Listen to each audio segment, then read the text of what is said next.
오늘도 주님의 은혜와 축복 여러분들의 삶 속에 일터 위에 기도하는 기도의 제목들 속에 또 자녀들 가운데 비전 가운데 함께 하기를 주님의 이름으로 축복합니다. 저희가 우리 동네로 이사 온 지가 한 3개월쯤 되는데 우리 동네의 골목 이름을 옥바라지 골목이라 그렇게 얘기합니다. 옛날 동네이기 때문에 좀 칙칙하기도 하고 동네를 가면 좀 음산하기도 하고 밝은 동네하고 좀 다른 그런 동네인데 저희가 이사한 지 한 3개월쯤 지나면서 동네가 달라지기 시작했어요. 뭐 특별하게 달라진 건 아닌데 저희 동네는 나이 많으신 어른들이 많이 살고 계시는데 그중에 할머니 두 분이 우리 골목에 늘 나와가지고 이렇게 앉아서 거의 밤 11시까지 요즘 더우니까 돗자리 깔아놓고 밤 11시까지도 이야기하기도 하고 사람들이 좀 모이기도 하고 그래요. 그런데 동네가 조금 변하기 시작한 거는 뭐냐면 동네 사람들이 처음에 가니까 동네 사람들이 사람을 봐도 전혀 인사를 안 하더라고요. 그러니까 분위기가 쌀벌하고 만나도 얼굴을 쳐다봐도 인사도 안 하고 쌀벌한데 제가 특별히 제가 목사인지 뻔히 아니까 목사를 알게 된 것도 다름이 아니라 우리 교회 이사 와가지고 우리 집으로 이사 와가지고 집 높은데 뭐 좀 다루려고 의자가 필요해서 교회 의자를 몇 개 교회를 갖다 놨어요. 집에다가 쓰다가 그리고 이렇게 밖에다 세워놨는데 며칠 동안 세워놨다가 다시 이제 교회 의자니까 저기 의자니까 교회 다시 갖다 놨더니 할머니가 묻는 거예요. 그 의자가 어디 갔느냐고. 그래서 왜요? 무슨 의자예요? 그랬더니 저기 있던 의자가 어디 갔니? 그래서 교회에다 갖다 놨는데요. 그랬어요. 그걸 왜 교회에다 갖다 주냐요? 그래서 아니 그냥 교회 갖다 놨다고요. 그러니까 글쎄 왜 그걸 교회에다 갖다 주냐고 그러더라고요. 그래서 아니 그 교회 거니까 교회에다 갖다 주지 그럼 어디다 놨더니 그런데 계속 할머니가 근데 그걸 왜 자꾸 교회를 갖다 줘요? 아마 본인이 갖고 싶었던 것 같아요. 자기 하나 주지 왜 그걸 교회 갖다 주냐 이런 식으로 얘기한 것 같아. 그냥 잘 모르고 의도를 몰라서 그 교회 갖다 놨는데요. 제가 교회 목사예요. 그랬어요. 그랬더니 목사님이냐 그러면서 그 중에 한 분이 영천교회 권사님이신 거예요. 그러면서 우리 목사님이 이제 그분이 이제 스피커가 돼가지고 지나가는 사람마다 만나는 사람마다 저분이 목사님이시래. 그래서 아침에 일어나서 늘 아침에 일어나면 수도꼭지에다 물 틀어가지고 어렵지도 않아요. 뭐 바닥 씻는 것도 아니고 뭐 물값은 조금 나가지만 수도꼭지에다가 동네 우리 집 앞에 그 골목에 다 물 쫙 뿌리면 담배꽁초 떨어지고도 다 날아가고 부시지 떨어지고도 다 날아가고 청소를 깨끗하게 돼요. 그거 몇 번 했거든요. 근데 그분이 보기에는 굉장히 내가 부지런하게 보이는가 봐요. 참 안 부지런한데도 그분이 보기에는 굉장히 부지런하게 보이나 봐. 그래서 사람들마다 자기가 아는 사람마다 하는 얘기가 뭐냐면 저분이 목사님이래. 참 부지런해. 이렇게.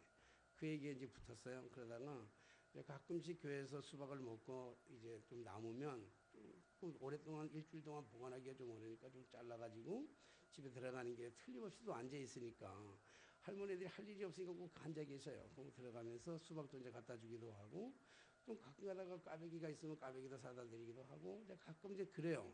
그러더니 한 가지 더 붙었어요. 저분이 목사님이래. 참 저분은 부지런해. 저분은 참 마음도 착해. 이렇게 조금씩 이제 교회도 나올 것 같기도 한데 이제 그렇게 잔데 문제는 뭐냐면 분위기가 달라져서 뭐냐면 그런 할머니들한테 늘 가면서 인사하잖아요. 멀리 봬도 권사님 안녕하세요. 할머니 안녕하세요. 하나도 없어요. 그냥 인사해요. 안녕하세요. 뭐 잘 지내셨어요? 인사하는데 제가 다른 거 아니고 인사만 하는데 이상하게 이게요. 옆 사람하고 이게 전염이 되는 거예요.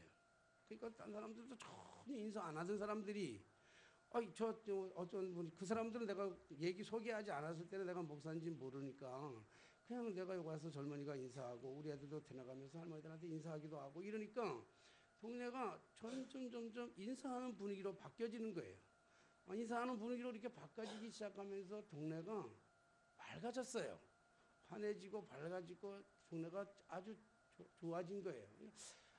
아무것도 아닌데 인사 하나가 동네를 바꾸는 여러분 그 동네 인사를 잘하는 동네는요 범죄율이 급격하게 떨어진다네요.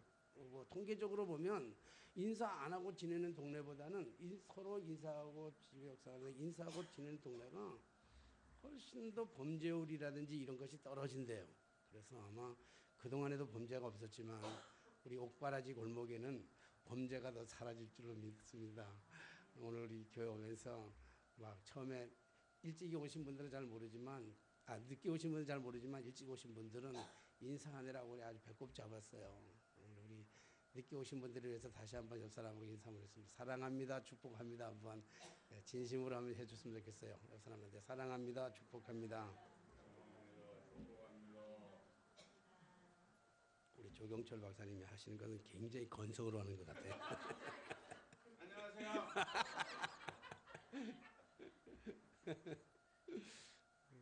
이게 지금 우리 방송이 세계적으로 SNS를 타고 지금 세계적으로 다 나가고 있습니다. 우리 조경철 박사님이 안녕하세요 하는 것도 다 여기 소리가 다 전파가 되는 줄로 우리 교회가 그렇게 아름답고 환한 교회로 이렇게 바꿔지는 정말 축복받는 교회가 될 줄로 믿습니다. 며칠 전에 얼마 전에 우리 기독교 연합기관의 어떤 모 대표께서 문재인 대통령은 하야해야 된다라고 하는 그 발언을 함으로 말미암아 한동안 언론에서나 교계에서나 이렇게 굉장히 시끄러웠던 적이 있습니다. 너무 심한 얘기를 한 게 아니냐. 그래서 그 기관에서 대표직을 내놔라. 뭐 이런 얘기도 많이 얘기하는 경우도 있었고 또 반면에 이제 SNS를 보니까 인터넷 같은 데를 보니까 또 반면에 그분을 지지하는 쪽에서의 이야기들을 많이 하는 이야기들도 많이 이렇게 올라오는 이런 얘기들을 들어보면서 그동안 제가 나라를 위해서 전혀 관심도 없는 건 아니었지만 이런 얘기들을 저런 얘기들을 들으면서 나라를 좀 걱정해야 되고 나라를 위해서 좀 더 기도해야 되겠다라고 하는 이런 마음들이 이렇게 조금씩 생겨나기를 시작했습니다.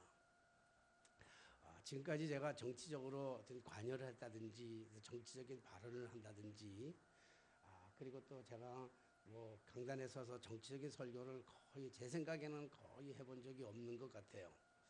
뿐만 아니라 지금 제가 어느 한 정당을 폄하한다든지 어느 한 정당을 지지하는 쪽에서의 이야기를 하려고 하는 것이 아니라 우리가 지금 살아가고 있는 지금 현 시대의 우리나라의 이 형편을 바라보면 걱정이 될 만하구나 하는 생각을 이렇게 마음에 가지면서 특별히 오늘 본문의 말씀과 더불어서 나라를 생각하는 마음으로 어떻게 살아야 될 것인가, 어떤 마음을 가지고 살아야 될 것인가 라고 하는 것으로 생각하면서 뜻을 정하여라고 하는 그 말 묵상하면서 뜻을 정하여라고 하는 말에 반대되는 말이 뭘까 생각해 보니까 적당히라고.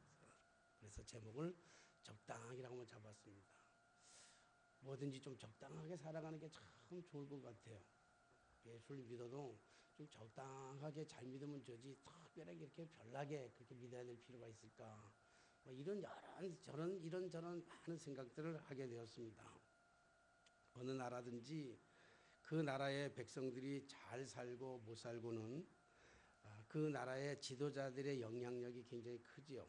지도자들의 탁월한 리더십과 지도력이 큰 영향을 주는 것은 분명한 사실입니다. 그래서 한 나라의 지도자가 잘 서 있으면 그것은 뭐 나라뿐만 아니라 가정도 그렇고 교회도 그렇고 직장도 그렇고 다 마찬가지지요. 지도자가 잘 서 있으면 부강하게 되고 잘 살게 되고 행복하게 되는 거고 그러나 또 지도자가 잘못된 지도자가 쓰게 된다면 나라에 존폐위기가 있고 어려움이 있고 하는 것은 당연한 일입니다.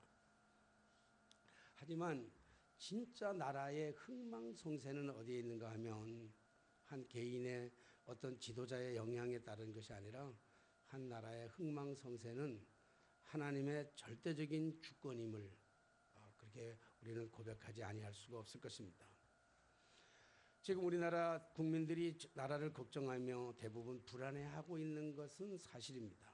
심하게 아주 극단적으로 얘기하는 사람들의 말을 빌리면 건국 이래의 최대의 난국이다, 최대의 위기다 이렇게 비아냥 거리는 사람들도 있습니다. 정치하는 사람들의 모습을 본다면 벌써 국회가 파행된 지 어느덧 84일이나 지나가고 이제 겨우 국회 정상화 수준에 올라가려고 한다 이런 정도의 얘기가 들리는 거 보면 우리의 정치가 얼마나 혼탁한지 우리의 정치가 얼마나 잘못되어 가고 있는지 서로의 책임을 전가하며 정치 국회가 이루어지지 못하는 것들을 보면서 정치의 정기 문제가 상당히 심각한구나 하는 사실을 우리가 누구나 다 인식할 수밖에 없는 이러한 시점에서 살아가고 있습니다. 뿐만 아니라 국방과 외교의 문제가 우리는 특별히 남과 북이 갈라져 있는 세계 유일의 나라로서 아직 나라 있는 남과 북이 갈라져 있는 나라로서 국방의 이 위험과 그리고 외교의 여러 가지 문제들이 심각하게 다가오고 있다라고 하는 사실을 우리는 거기에 깊숙이 들어가지 않아도 대체적으로 우리가 잘 느끼는 이러한 부분들이 아닐까 이렇게 생각해 봅니다.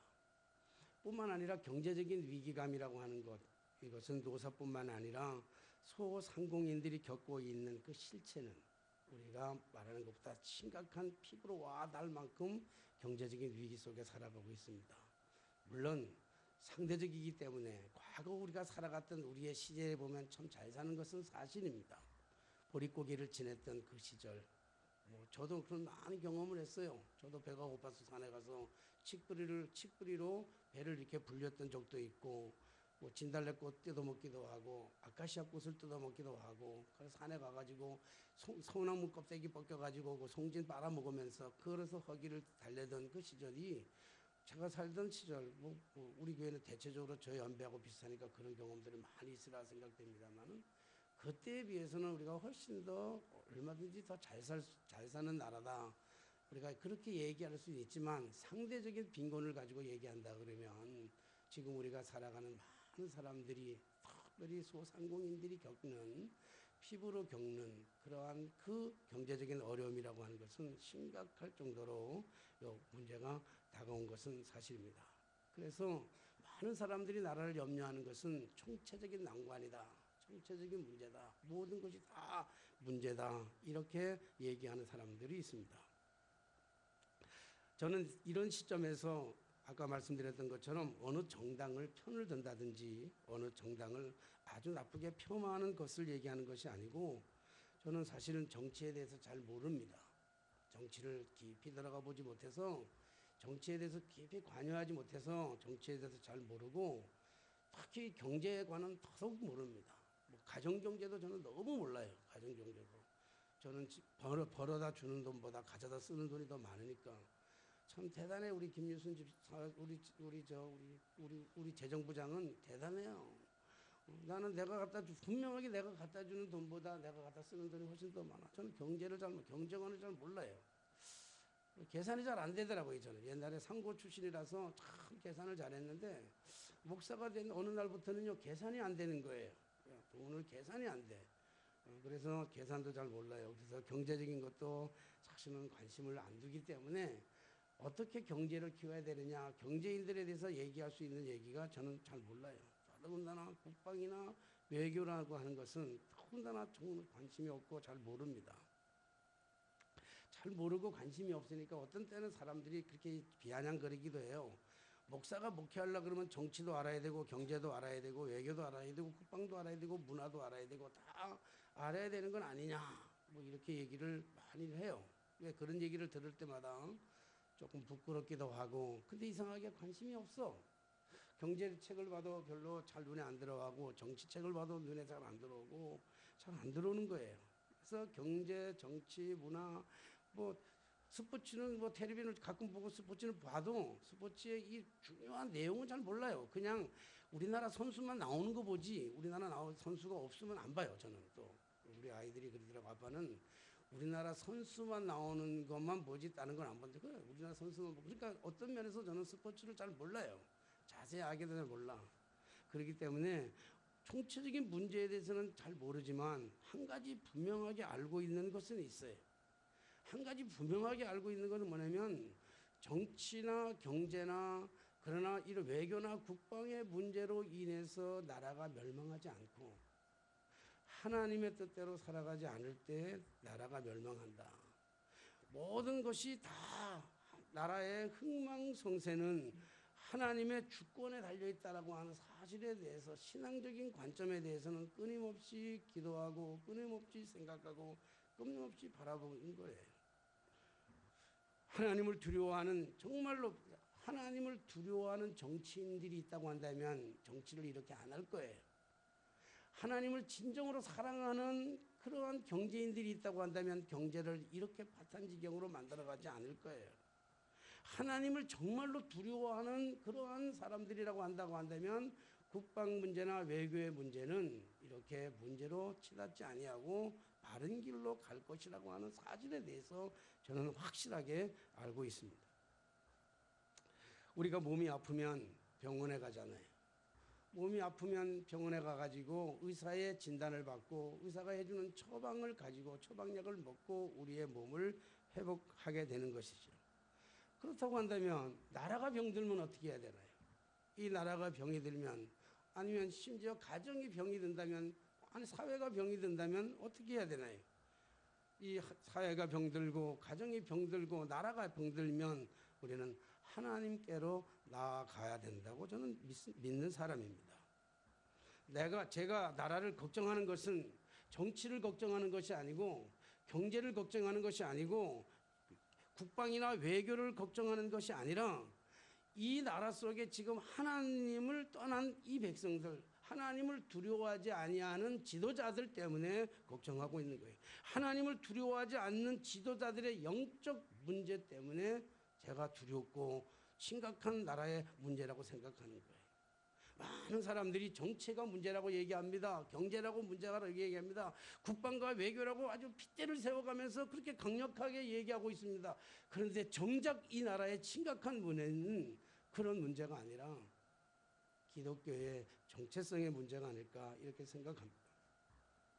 소수의 인권을 위하여 소수의 사람들의 인격을 존중해야 된다고, 그래서 그 인권을 존중한다고 하는 이유로 우리가 하나님의 창조의 원리와 질서를 파괴하고 있는 이 시대의 풍자의 모습들을 보게 되죠. 물론 저 역시 소수의 사람들, 특별히 약자를 돕는 그 마음은 저는 변함없는 마음입니다. 소수의 인권과 소수의 인격을 존중해 줘야 된다고 하는, 약자의 인격과 약자의 그러한 모든 그것을 인권을 존중해 줘야 한다는 것은 저 역시 공감하는, 아주 지극히 공감하는 사람 중에 한 사람입니다. 저 역시 살아가는 삶의 모습 속에서 저 스스로가 많은 약자라고 생각하기 때문에 그런 약자에 대해서 인격을 존중해주고 인권을 존중해주는 것은 당연한 일이 아닌가 이렇게 생각도 해봅니다. 그러나 그런 약자를 너무 존중하다 보니까, 그리고 소수의 사람들을 너무 존중하다가 결국은 하나님의 창조의 질서까지도 파괴해버리는 이 시대의 풍조가 너무 두렵다는 거예요. 이것이 더 심각한 문제라는 거예요. 교회를 박해하고 교회를 폄하하고, 그래서 기독교를 가리켜서 이제는 개독교라고 부를 정도로 기독교가 아주 땅바닥에 떨어졌고, 이제 젊은이들이 교회를 떠나가게 되고 전도의 문은 점점 막혀지고 교회는 점점 쇠약해지고 부흥하지는 않고 점점 쇠약해지고, 젊은이들은 교회에다가 뿌리를 내리지 못하고 교회 다니던 젊은이들까지 교회를 떠나고 있는 이 시점, 특별히 목사들의 위상이라고 하는 것은 땅바닥에 떨어져 뭉그러진 지가 이미 아주 오래전 일입니다. 물론 이 모든 것들이 다 첫째 가장 중요한 것은 교회 지도자들의 잘못 때문이라고, 그래서 교회 지도자들에게 전적인 책임이 있다고 그렇게 전가하고 싶습니다. 저 역시 마찬가지 동감합니다. 교회가 교회답지 못하고 교회가 사명과 그 역할을 잊어버렸기 때문에 이러한 문제가 찾아온 것은 사실입니다. 그러나 진짜 이런 문제 속에서 우리가 걱정해야 될 것은 이런 문제의 심각성이 없다는 거예요. 많은 사람들이 이런 심각성, 영적인 무지에 대한, 교회를 떠난 탈교회화, 탈기독교화 되어가고 있는 이러한 사실에 대해서 아무도 이걸 심각하게 생각하지 않는 영적인 무지, 아니면 영적인 무감각한 시대를 살아가고 있는 이 시대가 더 위급한 시대요, 더 심각한 시대라 이렇게 생각합니다. 그렇기 때문에 지금이야말로 믿음의 눈을 떠야 하고, 지금 이때야말로 믿음의 길을 열어서 진정 하나님의 음성을 듣고 회개하고 각성해야 될 때가 바로 지금 때가 아닐까 이런 생각해 봅니다. 호세아서 6장 1절부터 3절에 그렇게 얘기하고 있잖아요. 우리가 힘써서 하나님을 알자.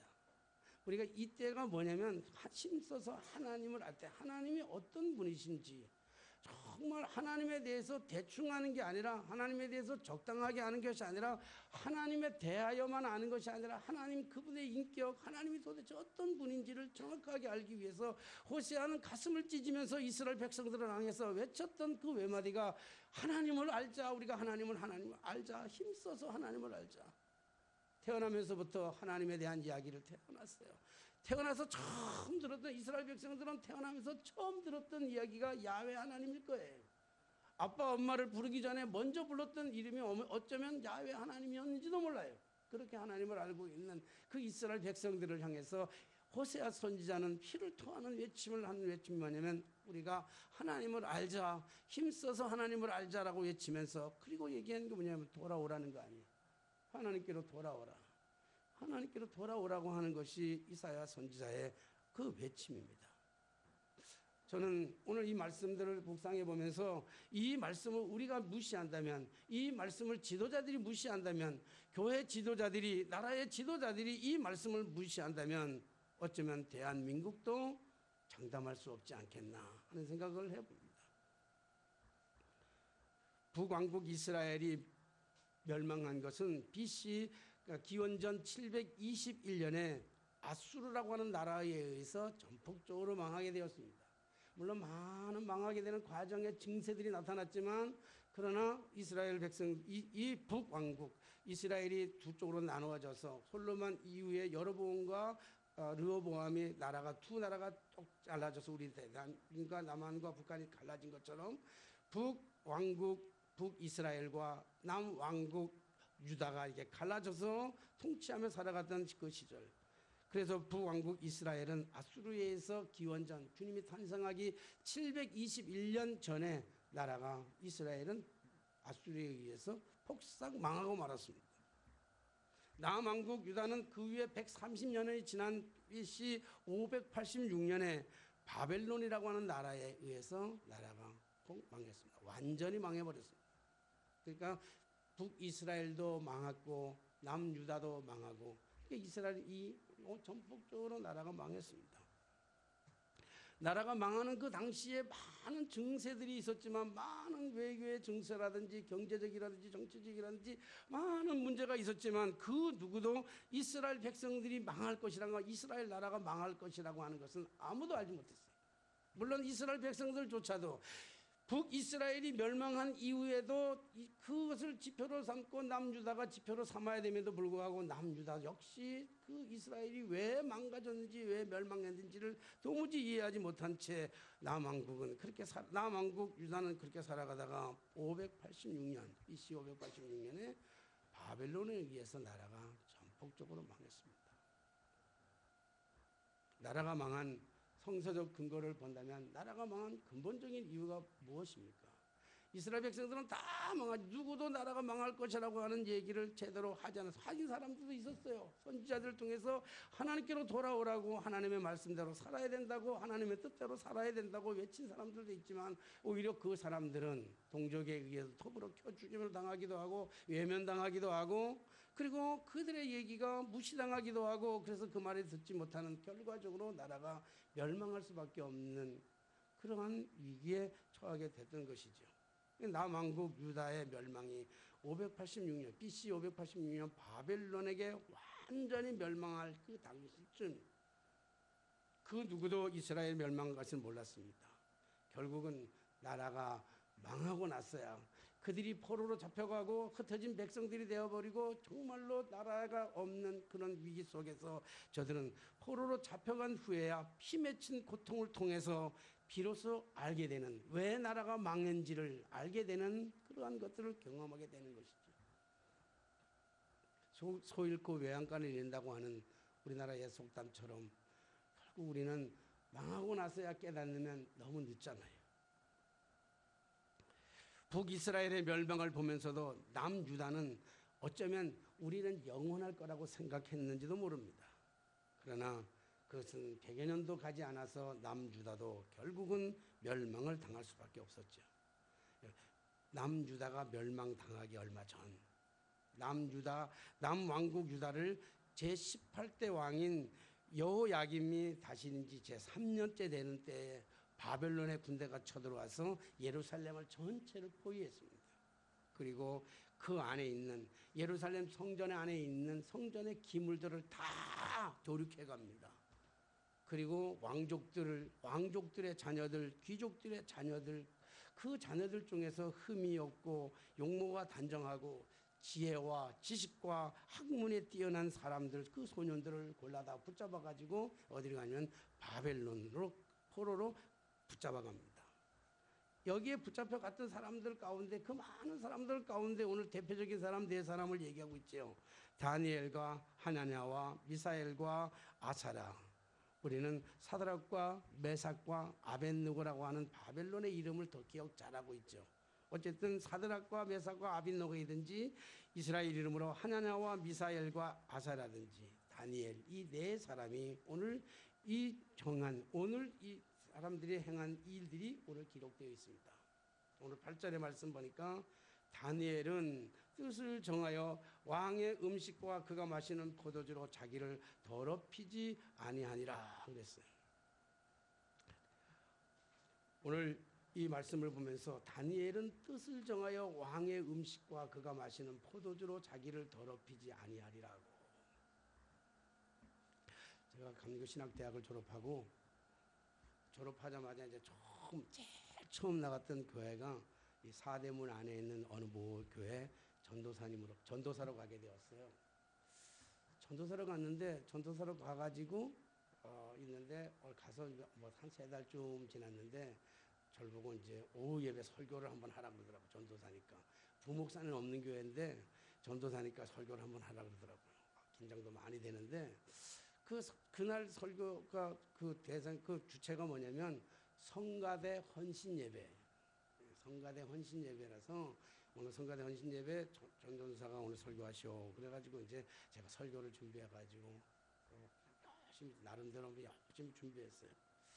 그때 뭐 여호와를 찬양하라 뭐 이런 설교 내용은 그런 것 같아. 근데 그 내용은 잘 기억이 안 나고 설교를 하면서 이제 무슨 얘기를 제가 했는가 하면 우리가 하나님을 찬양하면서 우리가 기양 하나님을 찬양하면서 찬양대 우리가 하나님을 찬양하는 사람 굉장히 긴장되는 모습으로 얘기했죠. 우리가 하나님을 찬양하는 사람들 아닙니까?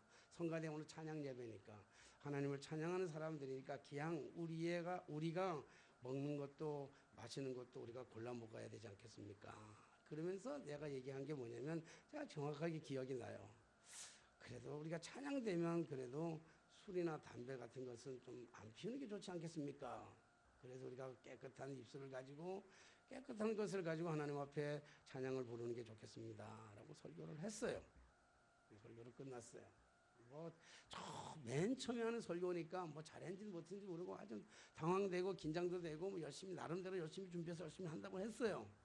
설교를 딱 끝나고 이제 예배 마치고 예배를 다 마치고 이제 끝나고 파장하고 인사하고 나오는데 그 수석 장로님이 제일 어르신 장로님이 학교의 교수님이신데 학장님이신데 어느 대학의 학장님이신데 천전사님 나중에 봅시다. 그래 날 부르는 거예요. 그리고 교회 앞에 찻집을 다방이지 요즘은 찻집인데 다방에 이렇게 가서 차 한 잔 사주면서 아주 점잖게 말씀하시는 거예요. 천전도사 서울에서 목회하려면 설교를 그렇게 하면 안 돼요. 그러는 거예요. 왜요? 그랬더니 서울에서 목회하면서 술 먹지 말아라, 담배 피우지 말아라 그런 설교를 하면 서울에서는 안 어울리는 거야. 그렇게 설교하면 안 돼요. 그렇게 얘기를 해서 그때는 제가 당돌하게 장로님한테 아주 당돌하게 얘기했어요. 겁도 없이. 장로님 그 말씀을 제가 뭐 모르는 바는 아니지만 저도 그래도 열심히 매주 동안 열심히 준비해가지고 설교 한 편 준비했는데 장로님 그 말씀 하더라도 좀 나중에 해주시지 어떻게 설교 끝나고 내려오는 사람 붙잡아 놓고 그렇게 말씀을 하십니까? 이제 그렇게 얘기를 한 적이 있어요. 그리고 시간이 지나면서 뭐 성가대 파티한다든지 아니면 교사들이 파티하는 집에 이렇게 가보면 늘 맥주 이렇게 한 잔씩 들고 이렇게 마시는 거예요. 마시고 아주 자연스럽게 한 30년 전이에요. 지금으로부터 자연스럽게 마시는 거예요. 그러니까 저는 참 익숙지가 않더라고요. 굉장히 익숙지가 않고 좀 거북하기도 하고 그래서 타이반 자이반 결국 그 교회를 못 잊고 제가 사임을 하고 뭐 타의도 좀 있고 자의도 좀 있고 그래서 교회를 관둔 적이 있어요. 그리고 이제 쭉 목회를 하면서 우리가 살아가는 삶의 역할 속에서 여러 가지 경험들을 많이 해요. 그래서 오늘 이 본문의 말씀 보면서 뜻을 정하여 음식과 왕이 주는 음식과 포도주로 자기를 더럽히지 않게 하기 위해서 마시지 않았다. 이런 얘기를 들으면서 신앙생활을 좀 적당하게 하면 되잖아. 저도 이제 어느 정도 시대를 가면서 무슨 생각이 많이 드는 거예요. 뭐 좀 적당하게 음식도 좀 적당하게 먹고 포도주도 좀 적당히 마시면 얼마나 좋아. 건강에도 참 좋잖아요. 포도주도 좀 적당하게 마시면 좀 좋을 것 같아요. 이런 것들이 늘 갈등하면서 지금 오는데 오늘 본문의 말씀에 보니까 뜻을 정하여 왕의 음식과 그가 마시는 포도주로 자기를 더럽히지 아니하려고 그리고 한건정에게 구했다. 나는 이 음식을 안 먹겠다. 이렇게 얘기하고 있습니다. 우리가 살아가면서 참 적당이라고 하는 말이 참 좋아요. 우리나라 말 중에서 적당이라고 하는 말이 얼마나 좋아요. 적당히 타협도 하고 적당히 눈도 감고 적당히 웃어 넘기면서 적당히 먹고 마시면서 이게 참 좋잖아요.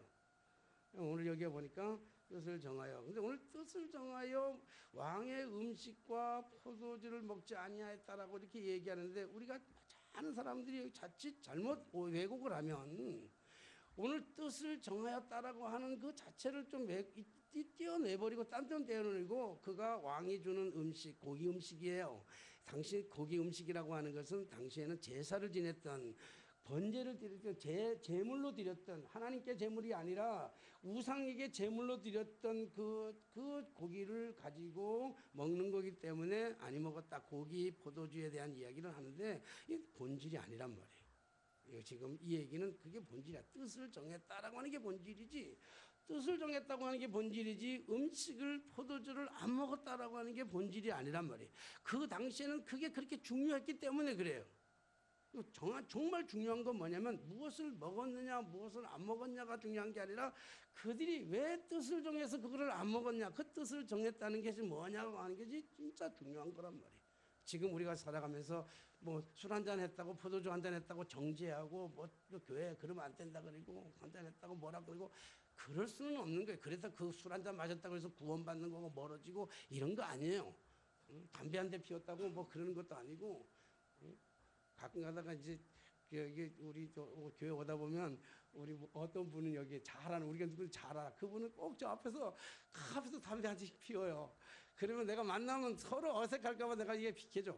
담배 피운다고 구원받는 거고 문제가 다른 것도 아니고 술 한잔 맞았다고 뭐 지옥 가고 이런 거 아니에요. 오늘 여기서 보면 이 오늘 뜻을 정해서 왕의 음식과 포도주를 안 먹었다 이런 얘기는 지금도 우리가 지금 살아가면서 그거 하는 게 그게 거기다가 포커스 거기에다가 본질을 두면 안 되는 말이에요. 거기다가 본질이 아니고 그건 비본질이야. 진짜 본질은 뭐냐면 여기에 뜻을 정하였다라고 하는 거에 뜻을 정하는 게 뭐예요? 지금 오늘 다니엘과 다니엘의 세 친구들 하나냐와 미사엘과 아세랴가 아까도 말씀드렸지만 유다가 왜 망해야 됐는지를 비로소 깨닫게 되는 거라. 그들의 똑똑한 그 사상을 가지고 있음에도 그들이 천년만년 살아갈 것 같은 나라가 유지될 것 같은 이러한 생각을 가지고 있던 저들이 포로로 잡혀가가지고 왜 나라가 망했는지를 비로소 깨닫게 되는 거예요. 알게 되는 거예요. 그래서 저들이 뜻을 정하여 그걸 안 먹겠다고 하는 것은 음식의 문제가 아니라 뜻을 정했다고 하는 것은 하나님을 하나님 되게 하고 싶다는 거예요. 하나님을 하나님 되게. 하나님이 어떤 분이냐는 거예요. 하나님을 외면하고 하나님을 두려워하지 아니하고 하나님의 뜻대로 살아가지 아니하니까 나라가 멸망했으니까 이제 하나님의 뜻을 쫓아서 하나님의 방법을 쫓아서 하나님의 생각대로 살아가겠다는 거예요. 이게 뜻을 정하는 거잖아요. 여러분 오늘 뜻을 정하여 이 당시에는 음식과 포도주를 먹고 마시지 않는다는 것은 단순한 거절이 아닙니다. 이 굉장히 아주 위험한 거절입니다. 이것을 먹지 않고 이것을 거부하는 날에는 어떻게 됩니까? 자기의 목숨뿐만 아니라 환관장과 자기를 지키는 감독관들의 목숨이 함께 날아가는 그런 위기에 처하는 굉장히 심각한 일입니다. 그럼에도 불구하고 저들은 오늘 다니엘과 그 내 세 친구들은요 채식주의자가 아니에요. 채식을 좋아하는 채식주의자가 아니라고요. 오늘 그들이 이 음식을 먹지 않고 포도주를 마시지 아니하겠다라고 하는 얘기는 하나님 되게 하게끔 하나님의 위대함을 드러내게 하기 위해서 하나님은 그것을 먹지 아니한다 할지라도 우리를 지키시고 우리를 살피시고 우리를 도우시고 우리를 책임져 주실 그 하나님. 그래서 이방 민족들에게 이방 사람들에게 하나님을 두려워하지 하나님을 업신여기는 사람들에게 하나님이 살아계심을 증거하기 위해서 그들이 내렸던 결단이 극악의 처방이었던 것이죠. 그랬더니 우리가 잘 알고 싶은 말씀대로 하나님께서 어떻게 하셨습니까? 그들을 도와주셨잖아요. 그들이 열흘 동안 채식을 먹는 동안에 채식을 안 먹고 고기와 포도주 왕의 음식을 먹는 사람들보다 훨씬 더 피부 색깔이 좋아지고 강건해지고 지혜와 모략이 뛰어나게 하셨잖아요. 하나님이 하시는 일이잖아요. 하나님께서는 환관장의 마음을 움직여줬고 감독의 마음을 움직여주시잖아요. 이방 나라 사람들이지만 이방의 나라 포로로 잡혀있는 정말 볼 일 없는 사람이지만 하나님의 뜻을 정하여 하나님의 뜻대로 살아가겠다고 마음을 다짐하니까 주변 사람들이 도와주기 시작하는 거예요. 자기의 목숨이 날아갈지도 모름에도 불구하고 환관장이나 감독관들이 오히려 다니엘과 이 세 친구들의 말을 들어주었다는 것은 그 세 친구의 말에 대단했던 것도 중요하지만 하나님이 그들에 함께 하시고 하나님이 그들을 마음에 만져주셨기 때문에 그랬던 것이죠. 그리고 17절 이해해 보니까 하나님이 이 네 소년에게 학문을 주시고 모든 서적을 깨닫게 하시고 지혜를 주셨으니 다니엘은 모든 환상과 꿈을 깨달았더라. 하나님의 주신 축복이에요. 오늘 우리가 이 위기의 시대를 살아가고 있어요. 오늘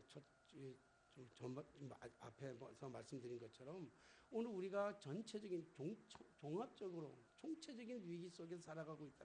모든 사람들이 위기라고 하는 건 다 얘기하고 있어요. 나라가 어렵다는 얘기는 누구나 다 해요. 근데 정작 왜 어려운 것은 정작 무서운 것은 우리가 하나님을 두려워하지 아니하는 예배가 예배되지 못하고 신앙이 신앙되지 못하고 뜻을 정해서 하나님을 하나님 되게 교회가 교회되지 못하게 하는 그런 적당히가 아니라 우리가 살아가는 이 시대에 우리가 결단해야 될 가장 중요한 것, 우리가 어떻게 살아가야 될 것인가, 우리의 예배는 우리의 삶의 모습은 어떻게 살아가야 될 것인가, 정말 나라를 걱정하는 우리의 마음은 어떤 마음이 되어야 될 것인가.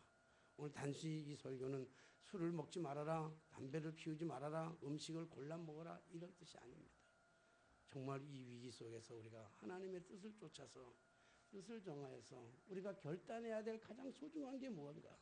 오늘 내 삶 속에 내가 하나님 앞에서 가장 결단해야 될, 내가 하나님 앞에서 각성해야 될 가장 중요한 것이 무엇인가를 우리가 스스로 참고 찾아내서 우리 각자에게 주어진 각자에게 주어진 가장 정말 하나님을 하나님 되게 하지 못하는 것이 있다고 한다면 그거로부터 탈출해서 하나님을 하나님 되게 하고 하나님을 더 깊이 아는 신앙 안으로 말씀 속으로 들어가는 기도하는 삶으로 들어가는 이러한 신앙의 본질을 찾아서 나아갈 때 우리 나라, 이 나라는 이 존폐 위기에 있다 할지라도 이 나라는 다시 한번 회복되고 건강한 나라, 좋은 정치인들, 좋은 경제인들, 좋은 국방의 군인들이 많이 이 나라에 나오게 될 줄로 믿습니다.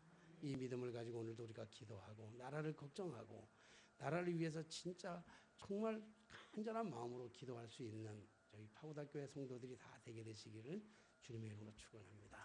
기도하겠습니다. 적당히 살아갈 수밖에 없는 이 세파 속에서 오늘 주님은 우리에게 말씀을 통해서 분명한 사실을 깨닫게 해주십니다. 다니엘은 뜻을 정하여 하나님을 하나님 되게 하시기 위해서 하나님이 어떤 분인지를 가르쳐 주시기 위해서 그가 뜻을 정하여 결단했던 그 결단이 그의 삶에 축복이 되고 그가 은혜가 되고 그의 삶에 놀라운 기적 같은 역사를 만들어냈던 것처럼 주여 우리가 이 시대를 살아가면서 이 혼탁한 시대를 살아가면서 이 민족의 정말 위기 속에 살아가는 정말 모두가 다 문제라고 얘기하는 이 시대 속에 살아가는 이때 우리가 마음을 정하고 하나님을 하나님 되게 하고 하나님의 뜻을 쫓아 살아가는 저희 모두가 되게 하여 주옵소서. 예수님의 이름으로 기도하옵나이다. 아멘. 찬송가 50장 부르시면서 드려진 예물 봉헌하겠습니다.